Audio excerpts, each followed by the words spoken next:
แล้วเนาะได้แล้วเนาะมันบ่คือบาง2-3 มื้อก่อนมันลมแห้งลมพัดอูอันนี้ร้อนแห้งเด้ นอนกินบ่ได้แล้ว เนาะ ฮ้อนแล้วนี่ ร้อนน่ะดีมื้อนี้ก็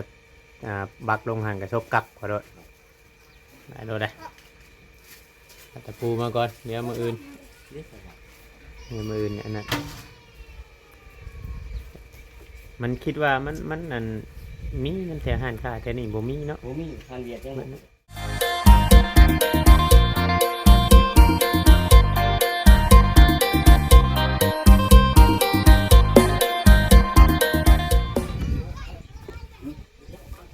พี่น้องเนาะครับทักทายสบายดีพ่อแม่พี่น้อง FC อีกเทื่อนึงพี่น้องเนาะเบิดสุขสุคนทางฝั่งไทยฝั่งลาวคือว่าอยู่ทางต่างประเทศพี่น้องเนาะหลังจากกินข้าวกินน้ำแล้วพี่น้องเนาะทางเขาก็จอยกลับมาทางอันน้องเคยกับลุงเนาะทางลุงเพิ่นพากันเฮ็ดเช่นเนาะเตรียมไว้เข่าพาทั้งเทือมีพากระจกกระจะแต่ก็สิไว้เข่าอันไหนพี่น้องเนาะเอากระทายพ่อแม่พี่น้อง FC เบิ่งพี่น้องเนาะอย่างใดก็เบิ่งชมนำกันฝาก FC แม่ๆอยู่ทางต่างประเทศก็กดไลค์กดแชร์เนาะกดติดตามเป็นกำลังใจให้เวียงเนี่ยเด้อพี่น้องเนาะเป็นกำลังใจให้ทั้งพ่อลุงปอนกับทางพ่อจ้อยน้องเนาะอย่างใดก็เบิ่งชมนำกันพี่น้องทางโดนเลดทางเงยล่ำก็ล่างถ้วยตากเละใช้กุ๊บบ่นี่พี่น้องกับผมล่างถ้วยตากเละใช้กุ๊บกินยำนี่ล่างยำนี่จำคือเฮานี่กับผมแรงพุ่นแล้วอย่างล่างมันฮอดตากเละอยู่พี่น้องเลยเวียงย้อนมาเปิดซีเบิร์เนาะแนวไทยแล้วเขาก็จะได้ออกไปหาประตูมาตรงนี้มันฮอดพี่น้องเลยฮอดไทยหลายกีบบ่ได้คือแต่เก่าบัด2-3 มื้อก่อนมันล้มมื้อนี้บ่ได้ล้มบัดฮอดแฮง ก็คิดใช้แป้นเลยบ่ได้หรอกตอกตั้งคันนี้แล้วบ่ได้ออกพุ่นอยู่ได้ มันบ่ตรงกับตัวเทิงเนาะ โดย เป็นอันตะปูกับเบิดดิ เสร็จแล้ว ปูเป็ดเบิดพี่น้องเนาะมีแต่มามื้ออื่นพุ่นแหละสิซื้อมาให้เพิ่นโตะจักโลตัดไม้วัดไม้ไว้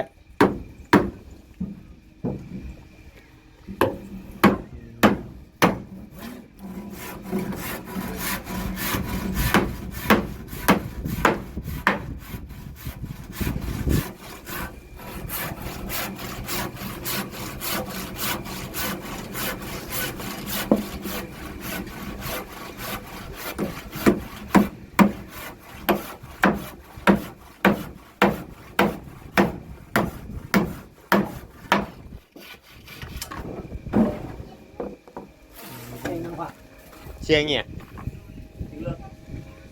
แก้ไม่วิกเนี่ย บ่โอ้คิดว่าเชียงอีหยังน้องโกโก้รถจากเพศนะเบิ่งอยู่เนาะ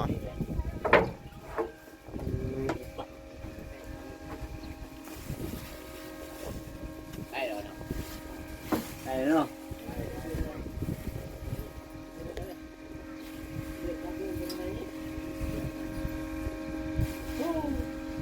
จอมโลกครับเนี่ยจังเลยนะ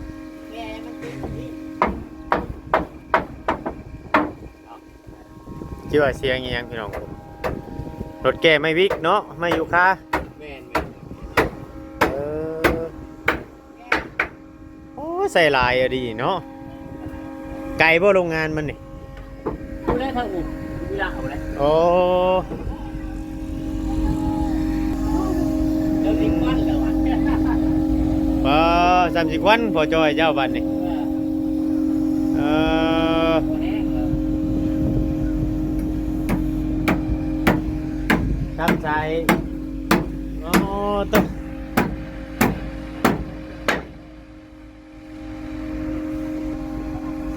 ทำสายน้ำถึงยังว่าโพดทางนี่สิบุคคลปานใดมีสาย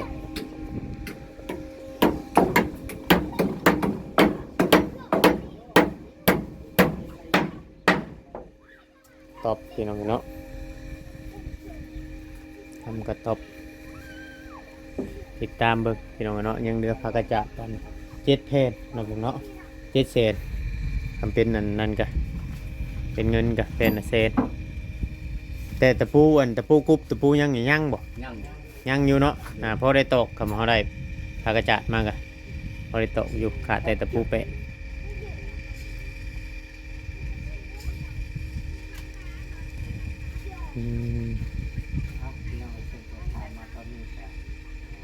เบิดได้บ้านนี้บ่เมื่อได้เฮ็ดบ้านนี้เนาะเมื่อได้เฮ็ดได้บ้านนี้พี่น้องเอ้ยเฮ็ดไปโตบ่ได้ไปโตไม่ได้แล้วขาดแต่พา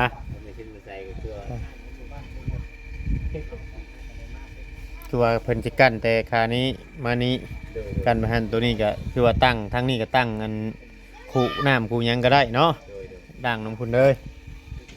หรือว่าสมมุติว่าเฮาอยากเฮ็ดห่านไว้ครัวไว้หยังก็ได้นะอยู่ดุมพุ่นเนาะลงไปเฮ็ดอยู่ดุมพุ่นก็ตั้งหากมันจะบ่หอมอยู่เทิงที่เฮือนนี่ล้างถ้วยล้างบวงอยู่ดุมพุ่นเลยป้าเฮ็ดห่านไว้ตั้งหากเลยเนาะ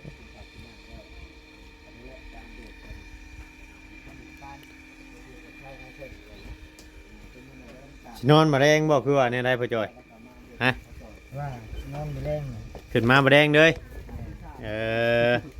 มาแดงคือว่าบ่เผาครั้งเนาะให้ลมเย็นๆก่อนเนาะ เผาครั้งแล้วมาแดงเอาลมเย็นๆก่อน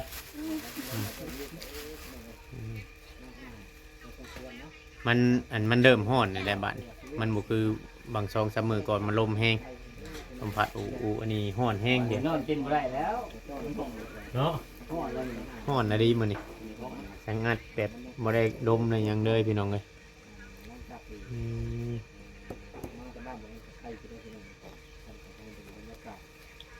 เอาแล้วเพื่อนนะสิเฮ็ดหยังบัดนี้พ่อจ้ะฮะ น้ำแล้วเอาพื้นลงเตานะครับ เอาพื้นน้องเตาน้ำลุงนี่บ่ว่าตั้งใจใช้กับตัวนี้ก่อนเนาะตั้งใจเฮ็ดทานเฮ็ดหยังนี่ก่อนไปเอาไม้เอาหยังนำกันเนาะคือว่าพวกลูกเมียนี่ส่วนหลายก็มีแต่ว่าถ้าบัดควัดบัดให้พุ่นแน่เนาะเพราะว่าปกติก็คือเฮาเอาพื้นน้องเตาก็มีแต่ว่ามันแนวมันหนักเดี๋ยวผู้ชายเฮ็ดพี่น้องบัดแนวมันเบาก็ช่วงเฮาควัดเฮาหยังนี่เป็นยังน่ะตกเตียงบ่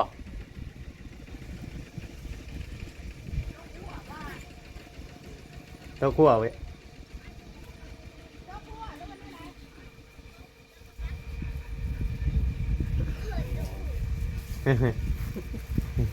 เป็นนี่นะ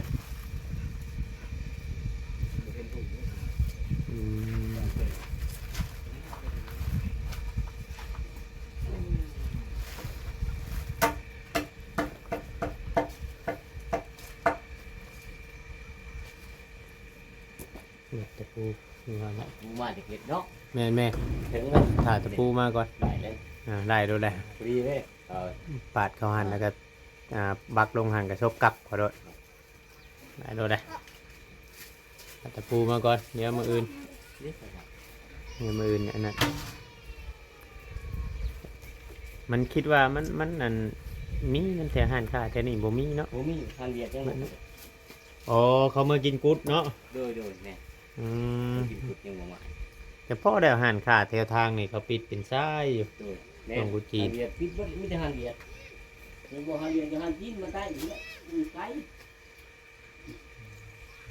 นอนน้ำขี้ดินได้จากมือแล้วพอจอย ลายมือ ลายมือนะบ่ ลายมือ 4-5 มือเลยเนาะ แม่ ที่ฮะ มาอยู่พี่นี่ฮอดอาทิตย์เดี๋ยวบ่วันหยังก็มา จังหวัดจักวันลืมเลย ลืมเลยบ่เราได้ยินอันเห็นในคลิปนั่นเจ้าน่ะเป็นคนไทยบ่เจ้าน่ะ ฮะ เป็นแม่พ่อเราเป็นลาว อ๋อลูกครึ่งไทยลาวลูกครึ่งนะเนาะภาษาไทยเนาะพ่อน่ะเป็นคนลาวแม่น่ะเป็นคนไทยวันนี้แหละพ่อไปอยู่นำแม่เพิ่นจังได้อยู่พุ่นน่ะบ่อ๋อพ่อน่ะไปอยู่น้ำแม่อยู่ไทยพุ่นเดี๋ยวนี้นั่นพ่อยังมีชีวิตอยู่บ่คุมื้อ เสียแล้ว พ่อน่ะเสียแล้ว เอาเดี๋ยวนี้ว่าอยู่อันน้องติ๊กน้องมิกอันอยู่น้ำพอเมตู้พอตู้นะอยู่น้ำไผ่พอตู้เมตู้ น้อยนักบ่ น้องของพ่อเจ้าอีก โดย โอ้ได้เพิ่นเอิ้นพอตู้เมตู้ โดย อ๋อเพิ่นเป็นคนลาวบ่คือคนไทยน้องของพ่อ ลาวเนี่ยไทย พอเพิ่นก็ได้เมียไทยกัน อืมพอเห็นในคลิปว่านั่นทั้งบวชเป็นไทยน้องตุ๊กว่าทั้งพ่อจอยเป็นคนไทยแท้100%แม่นเนาะแบบว่าพ่อแม่เนาะพ่อแม่ไปเอากันหรือว่าเจ้านี่ใบสำนุครัวมันยังอยู่อันน้ำมันบ้านเมืองนี่มีบ่อยู่บ้านตรงเงี้ยมีเรียบร้อยเนาะขึ้นสำนุครัวมีเรียบร้อยเป็นคราวพี่น้องไอ้เนาะเป็นลูกครึ่งแต่รุ่นตะกี้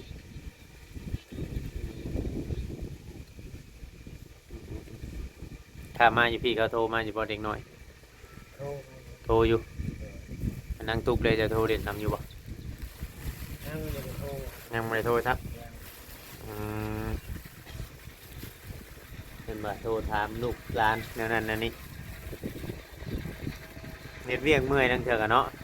เห็นหันเน็ตนี่แล้วก็บ่ได้โทรเลยบ่ได้นั่นเลย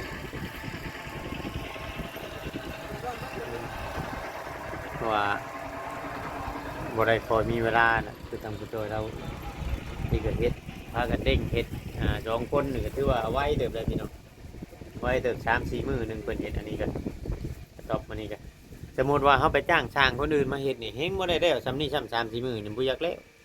ตามที่เห็นผ่านมาเด้น้อยๆแนวๆกันมันคืออันนี้ว่าเอาใจใส่ดีได้จังได๋ซ้ำนี้ช่างเฮ็ดหยังไปช่างตัดไม้เกิดจะได้มันเป็นของง่าย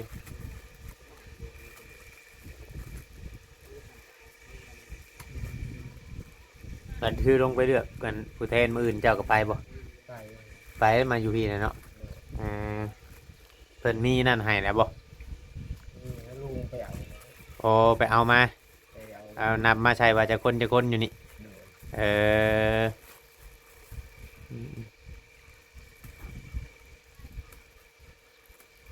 มีอยู่บ่หากอย่างนางจืดแถวนี้ ว่า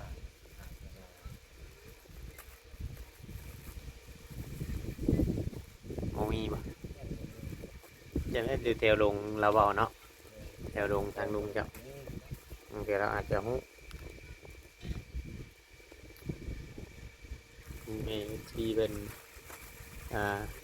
บอกมาพี่น้องเลยเนาะคือว่าถ้าเขาได้ทางนางจืดมานี่มาเห็ดแห้งหรือว่าเห็ดพงเห็ดผลอันใช้กับน้ำเหล้าหรือให้ทางหมดกินแต่เราสีบุกินจะคือผลเราสีเลิกเลยผลแต่ว่าเห็นเหล้าได้ก็สีห้างออกรถเบื่อรถนะคำมีผลใช่ว่าง่ายๆใช่เอาอะไรมาเนี่ยครับผลเสแบบลองนะเนาะว่าก็ว่านั่นใช่ลองให้กินอย่าว่าแล้วยันเป็นคือเลือดเอียนคือประตูเห็นนะเนาะว่าได้ได้แบบนั้นเนาะ คือเลือดเอียนนั้นยังเบิดได้บัดยังถามกินอีกนี่พี่น้องแต่ละคนบางเทื่อบางทีมันบุกคือกันกับบ่ได้อันตั้งแต่มือนั่นแล้วมานี่กับเราก็บ่ได้เตะอย่างเลยนะเนาะ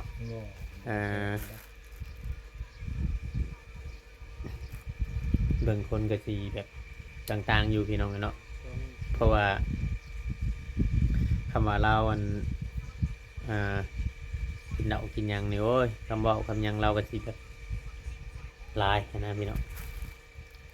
แต่เฮาบ่ย่างไปหาเราก็ย่างมาหารถคำเรากินเหล้าเนาะอยู่ชายกิยา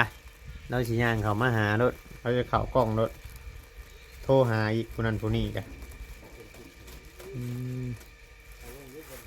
เนี่ยสังเกตไปเบิ่งไปพี่น้องเนาะเราตั้งตนตั้งโตได้บางเทื่อบางทีเนาะพี่น้องอาจจะเลิกเลยก็มีก็ช่วยปรับปรุงเอากับเอื่อยกับหยังนี่แหละพยายามบอกนำเนาะเอื่อยกับลุงนี่แหละกับพี่อ้ายนี่แหละ เราก็อยากให้น้องยังได้แล้วก็ซอยเฮ็ดทุกอย่างพี่น้องเนาะซอยเฮ็ดด้วยเอาให้พ่อจ้อยเฮ็ดเองนี่คอยว่าหากระมังแล้วไปจักเดียวเนาะเราให้เจ้าเฮ็ดนี่ยันหากระมังแล้ว ฮะฮะ ยันแล้วไปมาก ย่านหากระชิเดียวแต่มั่งท่านได้ตั้งช่ำเพื่อนนี่ทำไมเจ้าเฮ็ดกับเวมุดนี่สิให้กันอีกเนี่ยอะไรมันหนักมันหยังอดีได้อืม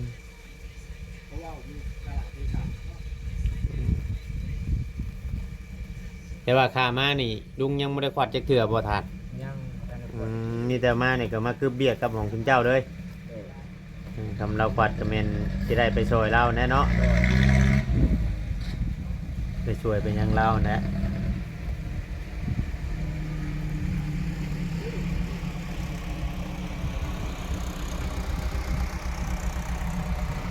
ก็ไปส่งดินส่งเงี้ยส่งชายเนาะ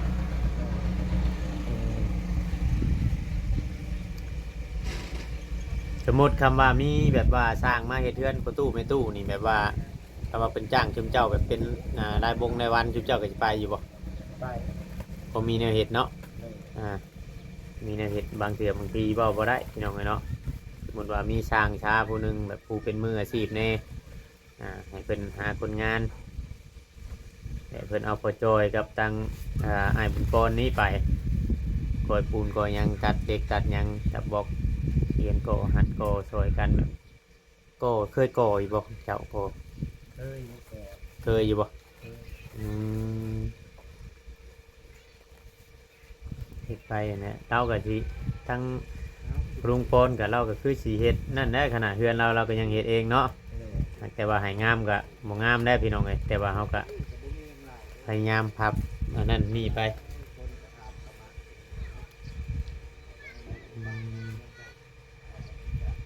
แต่น้ำในมียังนี่จุ่มเจ้าอาบใส่น้ำเล่านี้ใช่หรอกพี่น้องเอ้ยมันเป็นน้ำใดเนาะวันนี้ได้สมมุติว่าย้ายมาอยู่นี้ได้สิต่อไฟเฮือนเราบ่ โตเพื่อนเรา อ๋อต่อไฟเฮือนเรามาพี่เนาะฉายไฟก็ประมาณ50 เมตรพี่น้องเอ้ยจากเฮือนลุงมานี่สิประมาณ50 เมตรได้อยู่50 เมตรเนาะพ่อจอยเนาะ ได้ ประมาณ50 เมตรแพงเกือบเลย58 85 40ชีเชนชีเชนกำชื่ออันสายไฟโตมานี่กับพี่น้องเลยเนาะพอดีชีเชนพากระจาดเนี่ยก็ยังอยู่7 เพนตกอยู่ล้านปลายคำว่าผู้รักผู้ใหญ่อยากจะช่วยทางพอจอยกับไปหมดพี่น้องเลยเนาะคือว่าช่วยเพิ่นอีกสักครั้งหนึ่งพี่น้องเลยเนาะอีกสักครั้งหนึ่งแต่คือว่าตอนนี้เราบ่ได้เมาได้หยังบางเถื่อบางทีเราอาจจะเศร้าเลยเพราะว่าบางเถื่อบางที FC เพิ่นก็ยังเอาแบบยังบ่เชื่อหน้าทางเงินพอจอยบางเถื่อบางทีบางเถื่อเราคือช่วงแบบนี้ก็เราบ่ได้คอยออกกล้องออกหยังเราก็คือเราอาจจะตั้งรักก่อนพี่น้องเลยเนาะตั้งรักก่อนนี่แต่ว่าทางพอจอยนี้พยายามเฮ็ดหน้าที่ตัวเองแล้วก็ช่วยลุงช่วยหยังนั่นแหละสมมุติว่าต่อไปในอนาคตลุงเราเห็นหันเห็นนี่จะช่วยเรายำให้ยำนาก็สิเฮ็ดน้ำเพิ่นบอกคือว่าสิแยกเฮ็ดสมมุติว่านะ เป็นกระเฮ็ดน้ำกันถึงเรา บอกเพราะว่ามันมีรถคันเดียวเนาะรถกับรถเฮือนพอเท้าเนาะตามเราว่ารถของเฮือนพอเท้าแต่ว่าเฮ็ดแต่ต้องเอาเข่าหนึ่งน้ำเอาสีเข่าสีน้ำเมื่อให้ทางพอเท้าแต่ทั้งเงินพอลุงป้อนนี่อันเข่าเรานั่นอยู่เล่าในเฮือนพอเท้าอันบอกเล่านั่นบอก เรา แต่ห้องชุมลุงผู้อื่นนี่แม่นอยู่บางอื่น คือแล้วอยู่เพื่อน อืม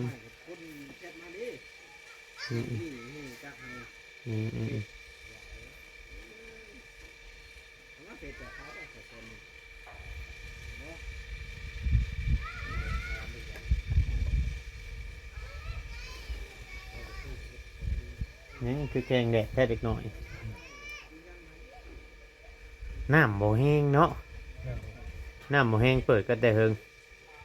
ดังแก่ไหลแห้งหลังแห้งอันนี้ไหลปั๊มมันนั่นสายเตะน้ำหันแน่นะก็มันสิไปบ่ฮอดพุ่นมันออกปลายทางมันออกหน่อยมาแดงขึ้นมานอนเทือนใหม่นอนรับพันดีเด้อพ่อโจย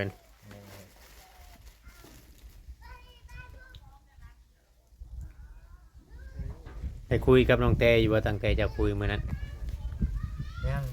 ยังไม่ได้คุยบ่ ยัง เออไม่ได้คุยเลยกับน้องเตกัน ยัง เขาเจ้าบ่โทรมาบ่ เขาบริโภคมา อืมเห็นมาถามพ่อนู่นนั่นนี่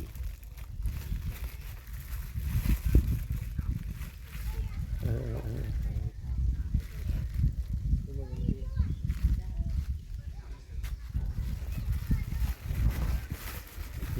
มีแต่ว่ารอถาก่อนรอถาอันอื่น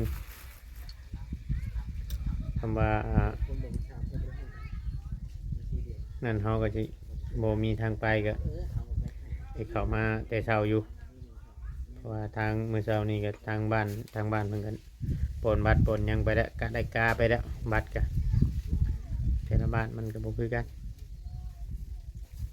ทางเจ้าชุมเจ้าก็ประมาณ8 โมงเนาะประมาณ8 โมง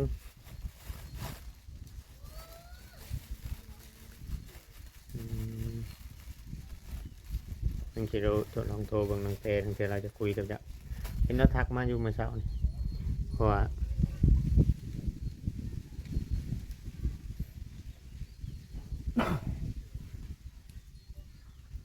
เบอร์ติดยันเบอร์นิดได้แต่มึงเราทักมาอยู่คอยถ่ายคลิปอยู่เฮือนไม่ใหญ่คอยบ่ได้ครับเลยบ่ได้ตอบแล้ว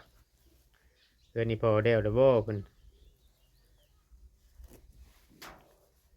เบอร์ติดพี่น้องเอาพี่น้องกันเนาะครับผมมีอย่างไรในคลิปนี้ครับผมมีอย่างไรตอนแรกนี่กินข้าวกินน้ำนี่เขาไปกินอยู่รวมกันกับลุงนี่บ่ โดย อ๋อคุมื้อนี่ยังกินรวมกันอยู่เนาะ โดย อืมยังกินรวมกันอยู่พี่น้องเลยเพราะว่าจนเท่าต่อไปบัดเฮาอยู่เป็นรักเป็นฐานพุ่นแหละเนาะ โดย เรื่องที่เฮาอาจจะได้เฮ็ดอยู่เฮ็ดกินเองมันก็เอาน้ำแยกนะพี่น้องแยกครัวเพราะง่ายๆว่าตอนนี้เป็นข้าวสอกข้าวสารมันยังก็ยังไหวเฮือนเพิ่นอยู่ โดย เอาพี่น้องเลยเดี๋ยวคลิปนี้บ่เวียงก็สิขอจบลงไว้ก่อนพบกันในคลิปต่อไปพี่น้องเนาะสำหรับคลิปนี้ก็บ่มีหยังใดเนาะพอจอยเนาะสบายดีพี่น้องเนาะเอาพี่น้องเลยสิได้ขอจบเด้อคลิปนี้ก็ได้เข้ามาแล้วก็มาเบิ่งมาชมเนาะพี่เนาะฝากน้ำ FC ด้วยว่าผู้รักพี่น้องเนาะถ้าว่าจากจะสดช่วยเนาะพี่น้องเนาะทางพอจอยเพิ่นซื้อผ้ากระจาดแล้วก็ต่อสายไฟมาเนาะพี่น้องเนาะก็จังใดก็ฝากนำพี่น้องไปกดไลค์กดแชร์เนาะให้ฮอดผู้ใหญ่ใจบุญพี่น้องกันเนาะช่วยเพิ่นตอนนี้ก็เบิดเท่านี้เนาะงบเพิ่นก็เรียกว่ามื้ออื่นนี่ทางบ่เวียงสิซื้อตะปูมาให้เพิ่นเนาะพี่น้องตอกไม่เส้นไว้พี่น้องกันเนาะคลิปนี้ก็เชิมลาไปก่อนเด้อพี่น้องเอ้ยขอกล่าวคำว่าสบายดีเนาะ